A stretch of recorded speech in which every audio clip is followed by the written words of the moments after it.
Morning class, welcome to another read aloud. So yesterday in chapter 4, we heard about King Tyrion being tied to the tree, and he had kind of a dream where he saw people from another world, including High King Peter. But before anything could happen, it was gone again. So now we're going to see in chapter 5 what happens next. This is called How Help Came to the King. Okay. But his misery did not last long. Almost at once there came a bump, and then a second bump, and 2 children were standing before him. The wood in front of him had been quite empty a second before, and he knew they had not come from behind his tree, for he would have heard them. They had, in fact, simply appeared from nowhere. He saw at a glance that they were wearing the same odd, dingy sort of clothes as the people in his dream, and he saw at a second glance that they were the youngest boy and girl out of that party of 7. "Gosh," said the boy, "that took one's breath away. I thought—" "Hurry up and get him untied," said the girl. "We can talk afterwards." Then she added, turning to Tyrion, "I'm sorry we've been so long. We came the moment we could." While she was speaking, the boy produced a knife from his pocket and was quickly cutting the king's bonds. Too quickly, in fact, for the king, so stiff and numb that when the last cord was cut, he fell forwards on his hands and knees. He couldn't get up again until he had brought some life back into his legs by a good rubbing. "I say," said the girl, "it was you, wasn't it, who appeared to us that night when we were all at supper, nearly a week ago?" "A week, fair maid," said Tyrion. "My dream led me into your world scarce 10 minutes since." "It's the usual muddle about times, Pole," said the boy. "I remember now," said Tyrion. "That too comes in all the old tales. The time of your strange land is different from ours. But if we speak of time, 'tis time to be gone from here, for my enemies are close at hand. Will you come with me?" "Of course," said the girl. "It's you we've come to help." Tyrion got to his feet and led them rapidly downhill, southward and away from the stable. He knew where they meant to go, but his first aim was to get to rocky places where they would leave no trail, and his second to cross some water so they would leave no scent. This took them about an hour's scrabbling and waiting, while that was going on, nobody had any breath to talk. But even so, Tyrion kept on stealing glances at his companions. The wonder of walking beside the creatures from another world made him feel a little dizzy, but it also made all the old stories seem far more real than they had ever seemed before. Anything might happen now. "Now," said Tyrion, as they came to the head of a little valley which ran down before them among young birch trees, "we are out of danger of those villains for a space and may walk more easily." The sun had risen, dewdrops were twinkling on every branch, and birds were singing. "What about some grub? I mean for you, sir. We too have had our breakfast," said the boy. Tyrion wondered very much what he meant by grub, but when the boy opened a bulgy satchel which he was carrying and pulled out a rather greasy and squashy packet, he understood. He was ravenously hungry, though he hadn't thought about it till that moment. There were 2 hard-boiled egg sandwiches, 2 cheese sandwiches, and 2 with some kind of paste in them. If he hadn't been so hungry, he wouldn't have thought much of the paste, for that is the sort of food nobody eats in Narnia. By the time he had eaten all 6 sandwiches, they had come to the bottom of the valley, and there they found a mossy cliff with a little fountain bubbling out of it. All 3 stopped and drank and splashed their hot faces. "And now," said the girl as she tossed her wet hair back from her forehead, "aren't you going to tell us who you are and why you were tied up and what it's all about?" "With good will, damsel," said Tyrion, "but we must keep on the march." So while they went on walking, he told them who he was and all the things that had happened to him. "And now," he said at the end, "I am going to a certain tower, one of 3 that were built in my grandsire's time to guard Lantern Waste against certain perilous outlaws who dwelled there in his day. By Aslan's good will, I was not robbed of my keys. In that tower we shall find stores of weapons and mail, and some victuals also, though no better than dry biscuit. There also we can lie safe while we make our plans. And now, prithee, tell me who you 2 are, and all your story." "I'm Eustace Scrubb, and this is Jill Pole," said the boy, "and we were here once before, ages and ages ago, more than a year ago by our time, and there was a chap called Prince Rilian, and they were keeping this chap underground, and Puddleglum put his foot in—" "Ha!" cried Tyrion. "Are you then that Eustace and that Jill who rescued King Rilian from his long enchantment?" "Yes, that's us," said Jill. "So he's King Rilian now, is he? Oh, of course he would be. I forgot." "Nay," said Tyrion. "I am the 7th in descent from him. He has been dead over 200 years. Jill made a face. "Ah," she said, "that's the horrid part about coming back to Narnia." But Eustace went on. Well, you know who we are, sire, he said, and it was like this. The professor and Aunt Polly had got us all friends of Narnia together. I know not those names, Eustace, said Tyrion. They're the two who came into Narnia at the very beginning, the day all the animals learned to talk. By the lion's mane, cried Tyrion. Those two, the Lord Diggory and the Lady Polly, from the dawn of the world, and still in your place, the wonder and the glory of it. But tell me. She isn't really our aunt, you know, said Eustace. She's Miss Plummer, but we call her Aunt Polly. Well, those two got us all together, partly just for fun, so that we could all have a good jaw about Narnia, for of course there's no one else we can ever talk to about things like that, but partly because the professor had a feeling that we were somehow wanted over here. Well, then you came in like a ghost or goodness knows what and nearly frightened the lives out of us and vanished without saying a word. After that we knew for certain there was something up. The next question was how to get there. You can't just go by wanting to. So we talked, and at last the professor said that the only way would be by the magic rings. It was by those rings that he and Aunt Polly got here long, long ago when they were only kids, years before we younger ones were born.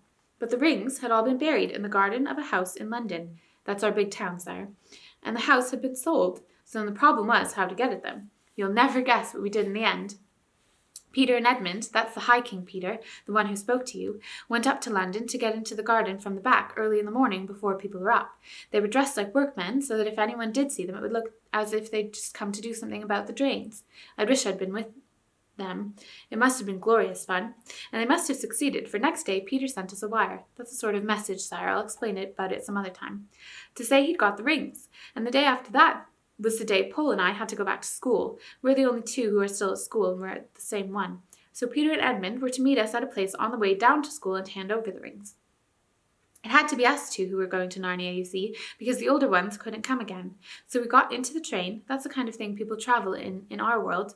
A lot of wagons chained together. And the professor and Aunt Polly and Lucy came with us. We wanted to keep together as long as we could. Well, there we were in the train, and we were just getting to the station where the others were to meet us, and I was looking out the window to see if I could see them when suddenly there came a most frightful jerk and a noise, and there we were in Narnia, and there was your Majesty tied up to the tree. So you never used the rings, said Tyrion. No, said Eustace, never even saw them. Aslan did it all for us in his own way without any rings. But the High King Peter has them, said Tyrion. Yes, said Jill, but we don't think he can use them. When the other two Pevensies, King Edmund and Queen Lucy, were last there, Aslan said they would never come to Narnia again. He said something of the same sort to the High King, only longer ago. You may be sure he'll come like a shot if he's allowed. Gosh, said Eustace, it's getting hot in this sun. Are we nearly there, sire? Look, said Tyrion, and pointed. Not many yards away, grey battlements rose up above the treetops, and after a minute's more walking, they came out in an open grassy space. A stream ran across it, and on the far side of the stream stood a squat, square tower with very few and narrow windows and one heavy-looking door on the wall that faced them. Tyrion looked sharply this way and that to make sure that no enemies were in sight. Then he walked up to the tower and stood for a moment, fishing up his bunch of keys, which he wore inside his hunting dress, on a narrow silver chain that went round his neck. It was a nice bunch of keys that he brought out, for 2 were golden, and many were richly ornamented. You could see at once that they were keys made for opening Solomon's secret rooms in palaces, or chests and caskets of sweet-smelling wood that contained royal treasures. But the key which he now put into the lock of the door was big and plain and more rudely made. The lock was stiff, and for a moment Tyrion began to be afraid that he would not be able to turn it. But at last he did, and the door swung open with a sullen creak. Welcome, friends, said Tyrion. I fear this is the best palace that the King of Narnia can now offer his guests. Tyrion was pleased to see that the 2 strangers had been well brought up. They both said not to mention it, and that they were sure it would be very nice. As a matter of fact, it was not particularly nice. It was rather dark and smelled very damp. There was only one room in it, and this room went right up to the stone roof. A wooden staircase in one corner led to a trap-door by which you could get out on the battlements. There were a few rude bunks to sleep in, and a great many lockers and bundles. There was also a hearth which looked as if nobody had lit a fire in it for a great many years. We'd better go out and grab some firewood first thing, hadn't we? Said Jill. Not yet, comrade, said Tyrion. He was determined that they should not be caught unarmed, and began searching the lockers, thankfully remembering that he had always been careful to have these garrison and towers inspected once a year, and to make sure they were stocked with all things needful. The bowstrings were there in their coverings of oiled silk, the swords and spears were greased against rust, and the armor was kept bright in its wrappings. But there was something even better. Look, you, said Tyrion as he drew out a long mail shirt of a curious pattern and flashed it before the children's eyes. "That's funny-looking mail, sire," said Eustace. "Aye, lad," said Tyrion. "No Narnian dwarf smithy that. 'Tis mail of Calormen, outlandish gear. I have ever kept a few suits of it in readiness, for I never knew when I or my friends might have reason to walk unseen in the Tisrock's land. And look on this stone bottle. In this there is a juice which, when we have rubbed it on our hands and faces, will make us brown like Calormen's." "Oh, hurrah!" said Jill. "Disguise! I love disguises."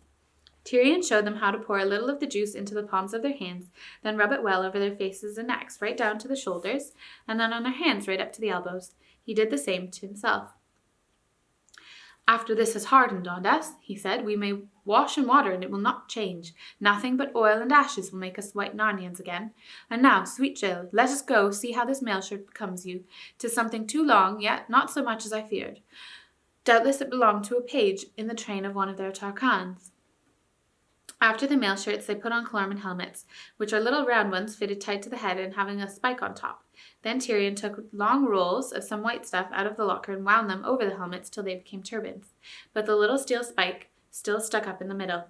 He and Eustace took curved Calormen swords and little round shields. There was no sword light enough for Jill, but he gave her a long, straight hunting knife, which might do for a sword at a pinch. "Hast any skill with the bow, maiden?" said Tyrion. "Nothing worth talking of," said Jill, blushing. "Scrub's not bad." "Don't you believe her, sire," said Eustace. "We've both been practicing archery ever since we got back from Narnia last time, and she's about as good as me now. Not that either of us is much." Then Tyrion gave Jill a bow and a quiver full of arrows. The next business was to light a fire, for inside that tower it still felt more like a cave than anything indoors, and set one shivering. But they got warm gathering wood.